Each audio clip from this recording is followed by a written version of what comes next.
G'day friends, welcome to today's YouTube video. My name is James, welcome back to my channel. Welcome if you're new. It's going to be a pretty quick video today. I'm going to be going through the set of printables that are available for Collage Club May 2022. May is Mermaid month, so yes, there are some mermaids in here. I got 6 pages to get through. I'm going to try and not get stuck on little stories for every single thing, because you know I could talk at length about everything on these pages. But first up, we have a little mini collection of Virtual Voyage 6 kind of imagery. So for those of you who don't know, we just finished our live workshop Virtual Voyage 6, which went for 3 weeks. The theme was Tokyo a GoGo, so these are all very Japanese-esque little illustrations here. Tons of variety, because this is kind of everything that we touched on from the start of the course through to the end. I mean, it's literally not everything because it was 3 weeks of a lot, but this is just a small collection of things. So we've got like little graphics from the course. This is a little train. We got the little geisha mountains, my kokeshi doll that my gran got me.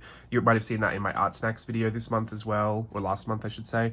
The Harajuku girls, we got little Studio Ghibli teapot in there, Sanrio Kokeshi dolls, little mascots for things, and the Sailor Moon, which I absolutely love. This was from our Pokemoji lesson, so this was emojis that we turned into Pokemon.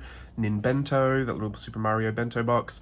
These random little illustrations here were actually a part of a game that we play. We do games for the live parties that we do, and it was Pictionary. So Steve actually drew these as Pictionary things, people guessed them, and I turned the really quick scribbles into actual drawings. That's why they look a little wonky and a little funny, but I just love them, and it's always a fun part of Virtual Voyage 6, or Virtual Voyage anything, playing the games.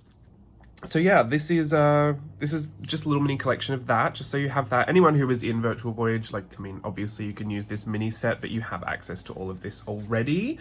And yeah, probably coming at a good time too, because I just heard on social media that Japan's borders are easing restrictions, and possibly through next month, maybe allowing tourists back. Doesn't mean I'll be getting there anytime soon, unfortunately, although I do have my fingers crossed. But I can't be too greedy because I'm going to London and Paris next month, so yeah. Obviously no complaints over here, but I can't wait to go back to Japan. So that's all of that first page. The second one has a lot of my art journaling the magic stuff. I think it's been a while since I've shared some of what I've been doing over in the Wizarding Artists Society, the chapter meetings that we do every month for art journaling the magic. It's very like Wizarding World themed, let's just say that. So I've put some of my illustrations from that down there. There's a little Luna Lovegood-esque head. I've got the Book of Monsters there. This is one of the lessons that I just taught, and this was originally going to be the lesson, but I absolutely did not see that working out as a fun lesson. But I've included it in there because I thought it was still funny. It was supposed to be her. I ended up making her just more of a fashion head rather than this little frog woman thing. But anyway, I still thought it was funny. And these are just some little old school art journaling illustrations. I've been like having a bit of a return to my art journaling roots again. You know, I do that every now and again, so this was really getting me going. Oh, these were the wonky Weasley houses we did once. And this was based off of a Zendaya. Why have I suddenly forgotten how to say that name? Let's say Zendaya. Try and merge the two. This was a pose that I saw in a magazine. I think it was Essence magazine. Anyway, I love her, and I think she is such an amazing model. So I love her in film, like I think she's great on television and everything, but her modeling is like just it for me. She gives. So that's in there too. It's kind of like a mid-century modern kind of retro style that I was just playing with. I like to do that from time to time, and most of my mermaids actually very loosely inspired, not even inspired, I used the Zendaya editorial in that magazine to base a lot of these mermaids off of. So if you see something a little Zendaya-ish about them, it's because that's who I was drawing. Like, she's a little bit in here. I specifically did try to change it up a lot so that you didn't see Zendaya as a mermaid, but she still does creep in there a little bit. And I've done a man for once. I'd never do men. I know, I had to do one. Don't think that you're getting to me and that I'm gonna suddenly just do everything that you want me to do, because you know I'm still very selfish in how I put these sheets together. But I did do a man, mostly because I was curious. I was like, can I make a merman? But yeah, did him. liked that. So anyway, love these mermaids. These ones were a bit inspired by the Neverland mermaids, which are my favorite mermaids of all time from Peter Pan. And then I've got some random other mermaids too. I didn't want to just stick with one style. I won't be doing mermaid. I think I maybe have talked about this before, about my challenge kind of obsession that I had a few years ago and that really sent me into tailspin of like an achievement complex and blah, blah, blah, etc. Look, no pity, no whinging. I just don't think I want to be doing the challenge, although I always draw mermaids and fairies. So like, it is what it is. I'm still going to probably draw 600 mermaids, but I'm not officially doing any daily challenge or anything. That's my final word on that. If I change it, I change it. Anyway, so this is more little mermaid kind of peeking out of the water bits. I tried to fill some of the extra space with these bubbles. I think that was such a miss. Honestly, I'm going to give up on trying to like fill the tiniest spaces in these collage sheets. I think that they're good as is. Like, I don't need to fill every single space. It is a thing. Like, when I put all these together, I don't think people realize that I spend sometimes like over an hour just formatting everything to fit properly and making sure that it's a really full sheet. Like, I don't want to give anyone a page that is just missing chunks of things or just putting in random junk just to fill it out. But sometimes, especially because I did like one of these little sets of bubbles and I thought, yeah, it kind of goes. Maybe I'll just duplicate a few of them and put them around the page. I just feel like, I don't know. Is that a fine thing to do? I think it's annoying, but whatever. You guys are the ones that are in Collage Club. You let me know. Is it worthwhile trying to fill things like with little things like that? Because I actually went and did some little illustrations to try and fill some of these spaces that a mermaid didn't fit. So that's why I've got the coral down here and I've got this little seaweed vine. I think they're fine, but I use the Portrait 3, the Silhouette Portrait 3 to make these sticker sheets. So for me, these aren't actually that difficult to use, but I can almost say with certainty that if this were a piece of paper and I had to cut that out and glue it, I would most likely never cut that out and actually use it. Probably because I would just draw it. But do you get what I'm saying? I don't know. I'm not going to make a poll or anything, but I'll look at the first few comments that I see and make my decision based off of that. But yeah, I did this tiny little mermaid in here. I think I might want to teach her in a page in 10 video because there was a really fun kind of like scissor like effect that happened with her tail that I thought was really fun. So maybe I'll try and pop that in to a page in 10 video soon. We've got some more mermaids here. I wanted to zoom in a little bit and make them a bit bigger. I like to give a mixture of everything really, but most importantly, I love to share the art, right? Like, I love to share these big pieces that you can get into your journal and work with them as well. I don't know how many people feel comfortable doing that, but you have my full permission to like put these in your journal and draw all over the top of them. Give them eyelashes, give them new makeup, give them new hair, like just go nuts with them. It's really fun to start with something already and then create on top of it, and I absolutely welcome that process. So do what you will with these. This one, she's got like a very wet look hair, and this one, it's also giving me Raven from Drag Race. I don't know why I see Raven in this, maybe because of the bob and then like the really severe lips, but I thought she was good. And this one gives me Kylie Jenner, but I was not looking at Kylie Jenner when I drew that. I just really loved her hair. And I've been using a lot of graphite with an eraser and a tortillon little blending stump. So I've got more little illustrations down here. My Virtual Voyage 1 people, you might remember this from Fathoms Below. And yeah, I did like a little watercolor version. And this one was also from Virtual Voyage 6. We were looking at the Little Mermaid, the anime from, I think it was 1975, I read, which was one of my first introductions to anime. And drawing that Marina character, but I was again using the Marina character reference in the anime to do the Neverland mermaids. They really are my favorite. And then your last page are these little like washi tape strips. We did these in Virtual Voyage 6 and I really had a fun time kind of zooming in on different textures and patterns and pieces of like pages and journal pages I'd done before.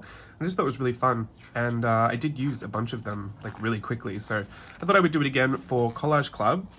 I've got a bunch of stuff on here. I wonder if I can tell where things come from, because there's some interesting ones in here. I remember when I did this with the circles, I did those circle sticker pack, and it was all photos, and I used them as textures and kind of, you know, the fun parts of like documenting my Australia as well. I think I used a custard tart as one of the circles. But yeah, this was a lot of my Virtual Voyage 6 stuff. These are the backgrounds of photos that Steve and I did in an arcade. That's actually the carpet of that arcade. This was from a scan from years ago, This was a fashion illustration, but it was zoomed right in on the dry brush ink effect of the dress. Yeah, some of this stuff is literally from years ago, but a lot of it is from Virtual Voyage 6 stuff. This is the kind of effect that I created here. So just zoomed in. And once they're, I mean, I use the silhouette for all of this, and I do include the silhouette files just in case you have a silhouette. But once you take it off, I mean, you really don't know where it's from. It just looks like a really fun little strip of washi. You can do it on transparent sticker paper, and that would give you an almost exactly like washi tape effect, because it would still be quite transparent. But I kind of like these two. I've been using a lot of the gloss because the gloss gives you a really vibrant finish to the prints.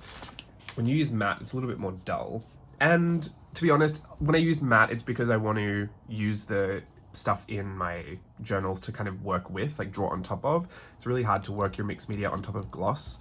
So that's another reason. But I will say, even though it gives you more vibrant prints, this was actually, I'm not going to call it a misprint. I will still use these, but I wanted to show you the difference between the vibrancy, and there is no difference to these files. This is the exact same file printed, just this one was the first print that I did, and the printer settings were just a little off.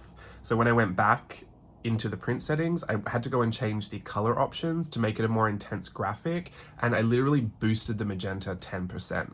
And because what I noticed was a lot of the pinks just looked really faded. So when I boosted the magenta 10%, this was the effect that I got. So I just wanted to let you know that all printers, all papers work differently, and there is troubleshooting that goes into everything. Even if you've been doing this for a long time like I have, there are still some times where you just have to go in and recalibrate something, do a test print on your printer, make sure that all the inks are fresh, or not fresh, but none of the nozzle heads are blocked, do a deep cleaning every now and again. Like, taking care of your machines is a big part of the process of getting good results as well. So don't feel like you've never got it if you don't get the right results. Sometimes there's a bit of troubleshooting to go through, and it's never usually more difficult than, you know, just having a few pieces of paper that you're willing to sacrifice in the process and making tweaks along the way. But yeah, it can be a little fiddly sometimes, so that's how I fixed that. Anyway, this is a bonus sheet. Usually there are only 5 sheets. When I say only, it's a lot, but there are 5 sheets every month. And then I usually get carried away around my birthday and Christmas and holidays and any other time I feel like I want to get carried away. And these were little gouache paintings. These are artisan gouaches that I got years ago. I've since given them away because I don't really use them often enough to keep them, and I have tons of other gouache that I like. They're a very good student grade, like introductory gouache. I had no complaints with them. Huge color selection, really enjoyed them. Totally not sponsored at all. But I did these as tests to see what the gouache was like when I first got them. So I think this was back like 2018, maybe 2019. And I really liked them. And I think years ago, someone had asked where I would share them, and I never did. So I've decided to share them now. Lucky I had the files, because I have no idea where the real ones are. I think they're glued in a book somewhere, but I had all these scan files, so I put them in here for you and then made a strip along the bottom just as a kind of washi tape. Again, filling that extra space. See, this is where I think filling the space works, because this was a whole column along the side, and there was no other formatting that would actually get these as big as they could be with all fitting on one page. So this I understand, but like, would you think it was crazy? And I would, if I got one of these mermaids and sized it down to fit into these spaces. See, this is where I start to think like, oh, is that a space I should fill? Because that's empty. These are the things that go through my head. Like I said, I'll look at the first few comments, so get in quick, and let me know if it's crazy. I think it is, so I'm probably not going to do it, but just to let you into my process a little bit. Anyway, those are the 6 sheets. I've got my washi tape strips, my bonus mermaid swatch sheet. We have kind of our bigger mermaid head page, and our medium-sized mermaids, and a bit of some small mermaids. We've got some Art Journaling the Magic, Wizarding Artist Society stuff, something a little bit magical this month, and a little bit of an old school journal girl ephemera. And then we have the mini sheet collection from Virtual Voyage 6, Tokyo a GoGo, which I'm really excited about. I printed everything on this page about 17 times already, so this might be a sheet that goes into the archive for a while before I pull it out and start using it. Actually, this is good for my 5-year journal because they're quite small, and my 5-year journal is an A6, and I usually like to document everything in there with like drawings and stuff, but there is so much that happens in a workshop that stickers are a pretty good way to get a lot of it in there. So that's it, May Collage Club for 2022. Hope you enjoyed that. I'll see you again soon. Until then, have fun. Bye.